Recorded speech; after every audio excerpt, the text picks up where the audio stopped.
It was a sad day yesterday for democracy. It was really a sad day for democracy yesterday.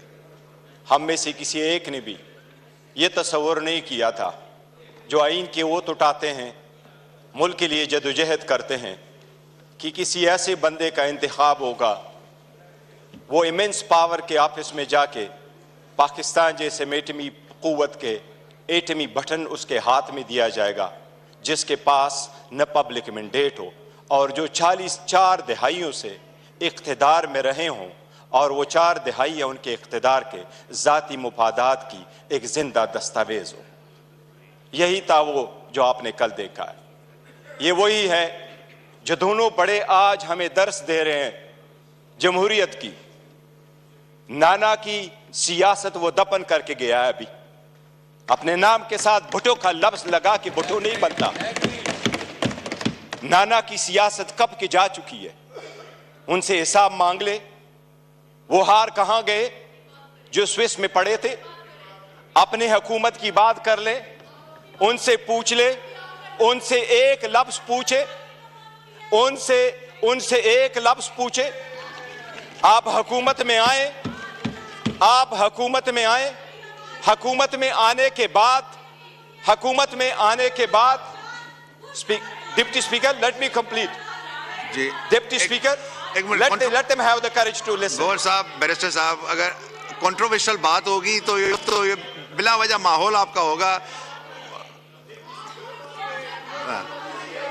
एक second के लिए farmer speaker साहब हैं, former prime minister हैं, राजा साहब का माइक खोलें प्लीज। एक सेकंड खोल रहे, एक second. Speaker former prime minister हैं, फॉर्मर स्पीकर हैं, काम अब एक सेकंड पॉइंट ऑफ ऑर्डर पे उठे जी। राजा साहब, गुजारिश करना चाहूंगा अपने इन राइट पे खड़े हुए दोस्तों से भी और इस तरफ से भी कि देखिए शोर ना करें ऑनरेबल मेंबर प्लीज। जी राजा साहब, मैं ये गुजारिश करना चाह रहा। बैरिस्टर साहब आपकी टर्न है इसके बाद। ओ बेटा बात सुनो, मैंने खुद आपके चेयरमैन को कई दफा दिए।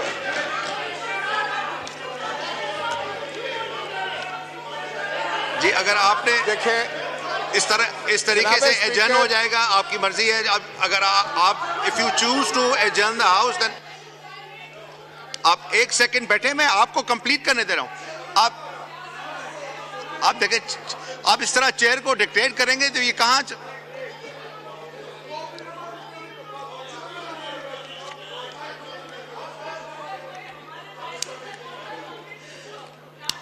राजा साहब का माइक खोलें। राजा साहब कंप्लीट करें प्लीज, तकरीर अभी होनी है प्लीज। मैं सिर्फ ये गुजारिश करना चाह रहा था कि देखें ये पार्लियामान है और नहायत ही पढ़े लिखे और कानून से वाकिफ माहिर कानून यहाँ पर तशरीफ फरमा है, बड़े सीनियर साथी। अगर हमने माहौल को इस तरह चलाना है तो क्या हम में से कोई भी ये समझेगा कि जिस मकसद के लिए हम आए हैं वो हम पूरा कर सकेंगे, या अपना तमाशा हम दुनिया को दिखा रहे हैं? मेरे भाई हैं, सब हम एक ही हैं, एक ही सोसाइटी के लोग हैं, हम सारे एक बरादरी के साथ ताल्लुक़ रखते हैं, हम सियासतदान हैं। तो हमें, मैं समझता हूँ कि अब काफ़ी हो चुका है, पुलों के नीचे से बहुत पानी गुजर चुका है, हमने अपना बहुत नुकसान कर लिया है। अब भी अगर आप चाहते हैं कि कुछ बचा है, जो रह गया है, उसका अगर आपने करना है कि जातियात पर हमले करके, एक दूसरे को अंगेख्त करके, एक दूसरे को प्रोवोक करके, तो फिर क्या आप ये चाहेंगे कि एक खैर यार तुम्हारा लीडर भी है, सुनो मेरी बात सुनो। मैं आपको ये बताना चाहता हूँ कि अगर आप किसी के लीडर के बारे में गलत बात करेंगे तो आपके लीडर को भी कोई नहीं बख्शेगा। तो मेहरबानी फरमा के बाबा देखें, मैं चेयरमैन साहब आपसे ये गुजारिश करूंगा, आप पढ़े लिखे आदमी हैं, आप अपने इन दोस्तों को जो पहली दफा आए हैं इनको थोड़ा सा ट्रेंड करें, इनको सलीका सिखाएं, बात करने का तरीका सिखाएं। सिर्फ ये गलत बात है कि आप अटैक कर देंगे किसी पर, तो क्या इधर से फिर अटैक होगा? फिर ये कंपनी मुझे चलने वाली नजर नहीं आ रही है, सच्ची बात है। जी ऑनरेबल बैरिस्टर साहब जी। मैं यही पॉइंट आउट कर रहा था। हमें तो दर्स देते हैं अपने गिरबानों में जाके। क्या पहली हुकूमत लेके PDM 1 जब हुकूमत आई, उसी को लेके विद इन अ मंथ नेब का कानून चेंज करवा के 50 अरब रुपए के केसेस माफ नहीं करवाए?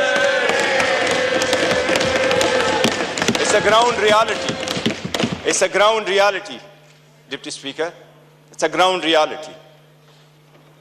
क्या ये कह सकते हैं कि अगर इसको इतना ही घुमंड है जमहूरियत पे, हकूक पे, तो एक लफ्ज बताए जब हमारी औरतें जेल गई हैं, एक लफ्ज उन्होंने कंडेम्ड करके बोला है?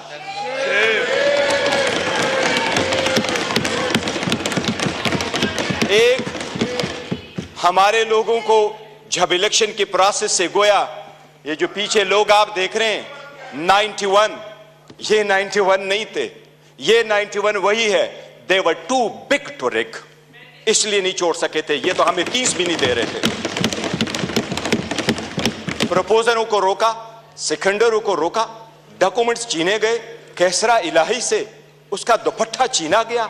इनको एक लफ्ज उस वक्त ये बोले, इन्हीं सर्कमस्टांसेस में इलेक्शन जीत करके हम आए हैं। स्पीकर साहब, ये कहां डिप्टी स्पीकर साहब, इनको जमहूरियत रास नहीं आती, इनको वो जमहूरियत पसंद होता है।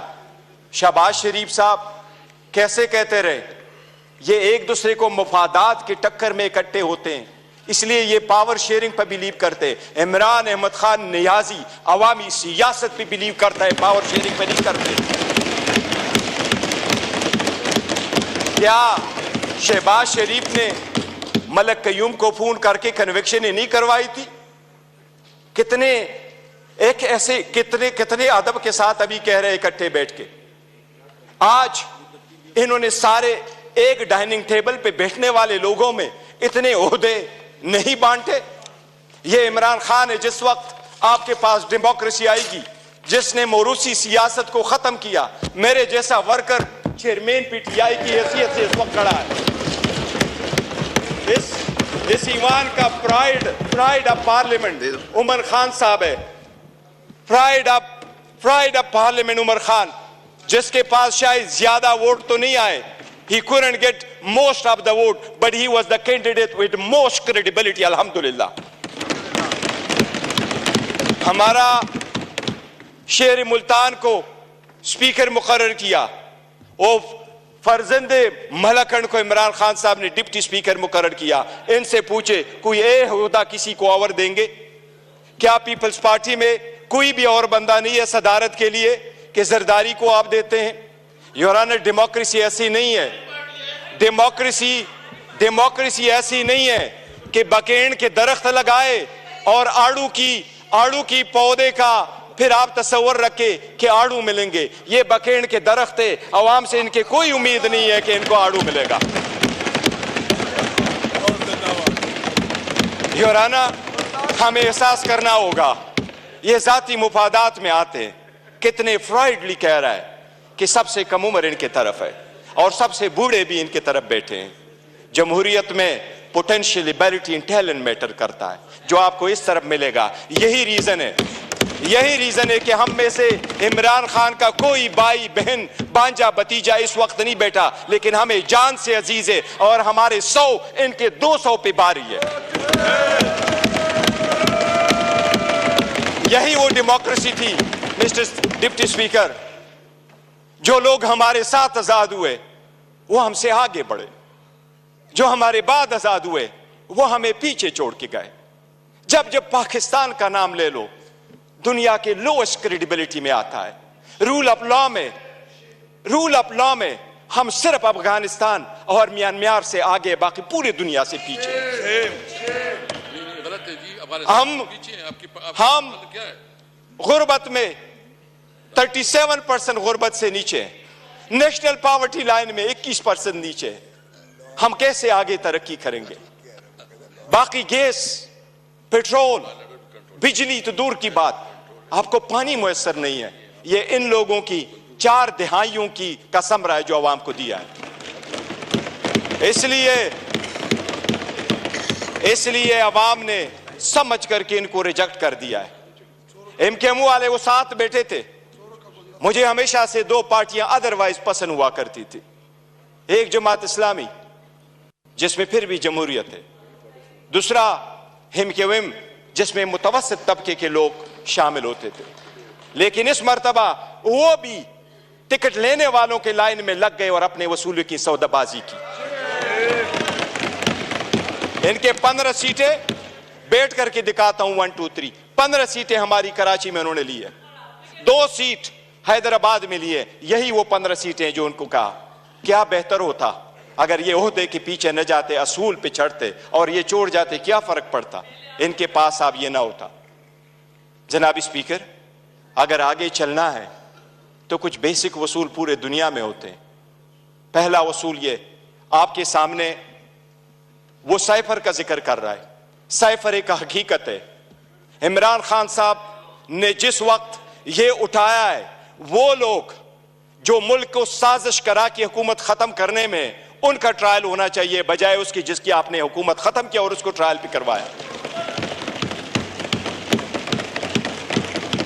जनाब स्पीकर, कितने गौर से कहते हैं कि इलेक्शन फ्री, फेयर और ट्रांसपेरेंट होना चाहिए।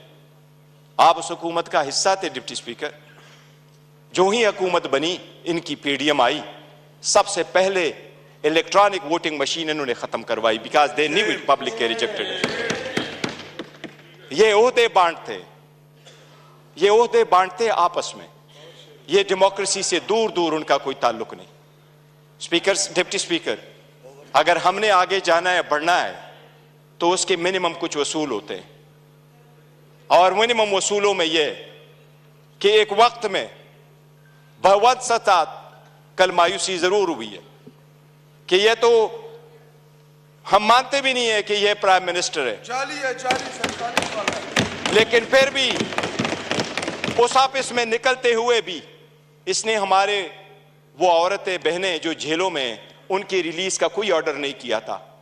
इससे तो यूसुफ रजा गिलानी बेहतर था, जिसने पहले दौर में यह कह दिया था कि जज उसको मैं आजाद कराऊंगा। ये वही वाले लोग हैं जो उस तरफ चले गए। डिप्टी स्पीकर साहब, डेमोक्रेसी के वो उसूल जिसको लोग सुनहरी उसूल क्या कहा करते थे, ये लोग कुर्बान कर चुके हैं। ये आकर के आपको दर्स देते हैं कि हम डेमोक्रेटिक है। योराना, ये डेमोक्रेटिक नहीं है, ये मुफाद परस्त है। इसमें कोई शक नहीं। आपने नेब के कानून में तरमीम की, आपने अपने मुफादात की पॉलिसी की, सबसे बड़ी काबीना इसने बनवाई। इंडिया का मैं एक मिसाल देता हूं डिप्टी स्पीकर, 1971 में इंडिया की आबादी थी 54 करोड़, आज इंडिया की आबादी है 140 करोड़। 71 में इंडिया की लोकसभा की यानी नेशनल असेंबली की सीटें 528 थी, आज भी इंडिया में लोकसभा की सीटें 528 है। जो सीटें मुख्तस थी 54 करोड़ लोगों के लिए, इंडिया ने कहा हमने ओहदे नहीं बांटे, सीटें नहीं बांटी, हमने अपना पैसा बचाना है, आवाम का पैसा बचाना है। आज भी 140 करोड़ उसी सीटों पे बैठे। अगर ओहदे नहीं बांटने और अपनों को नहीं मानना तो डेमोक्रेसी आगे बढ़ेगी, लेकिन अगर मुफादात की डिप्टी स्पीकर सियासत होगी तो हम आगे नहीं बढ़ सकेंगे। हमने आपके सामने एक प्रिविलेज मोशन भी लेके आया। कौन सा लफ्ज है जो उमर साहब का आपने स्पंज किया है, लेकिन हमें नेशनल टीवी पे आप स्पेस नहीं दे रहे। हम आपको रिक्वेस्ट कर करके तक जाते हैं कि हमें टाइम दे बोलने के लिए। इस पार्लियामान में हमारा एक जैसा राइट होना चाहिए। यह स्टेट तो हमारा है और हम अलग-ऐलान कहते हैं कि जब पाकिस्तान की दिफा और सालमियत का आएगा, हम हर किसी के साथ इकट्ठे खड़े होंगे। पाकिस्तान की दिफा में कोई आंच नहीं आने देंगे। जनाब डिप्टी स्पीकर, यह तो आईन में लिखा है कि कोई अदालत यह फैसला दे सकती है कि कोई सादिक और अमीन है या नहीं है, लेकिन आईन में यह कहीं भी नहीं लिखा। पाकिस्तान की किसी अदालत के पास यह इख्तियार नहीं है कि क्या कि कोई मुहिब वतन है या नहीं है। हम सबसे ज्यादा मुहिब वतन है, हमारा लीडर सबसे ज्यादा मुहिब वतन है। इसलिए अगर आगे चलना है, आज 4 दिन हो गए, हर मर्तबा हमारी ब्लैकआउट किया जाता है। इमरान खान साहब की आवाज पे पाबंदी है। बानी चेयरमैन बहलो, वो बोलना है तो बोल दे, नाम नहीं ले सकते। क्यों? जो इस वक्त दुनिया के सबसे पॉपुलर लीडर है, उसके मरहूनी मिन्नत ये हम सारे बैठे हैं। अगर आप सरकार ये कबूल करती है कि बलूचिस्तान के लोगों के लिए तो ये हो कि हम उसको मेन स्ट्रीम में लेके आए, लेकिन हमें इस पार्लियामेंट में होते हुए भी हमें ये नहीं माना जाता कि हम और ये एक जैसे एक व किस्म का राइट है, तो ये चलना मुश्किल हो जाएगा। डिप्टी स्पीकर साहब, आपसे इल्तिजा है कि इस मर्तबा जो हमारे प्रिविलेज मोशन आपके पास आए हैं, हमें इक्वल टाइम दे। हमने पहले दिन कमिटमेंट की है कि हमारी अपोजिशन डिस्ट्रक्टिव अपोजिशन नहीं होगी, कंस्ट्रक्टिव अपोजिशन होगी। हम हुकूमत को अकाउंटेबल करेंगे फॉर इट सेक्शन 2 के हम नहीं मानते कि यह हुकूमत के हकदार है, लेकिन सबसे पहले ये कि हम और उनके जो टाइम मिलना है वो एक जैसा, और हमें आपको दरखास्त न करनी पड़ेगी। एडजर्न करेंगे तो काइंडली थोड़ा शॉर्ट बोलिए कि ज्यादा से ज्यादा लोग बोल सकें। हमारी ख्वाहिश है कि हर कोई अपने हल्के की रहनुमाई कर सके और बात कर सके।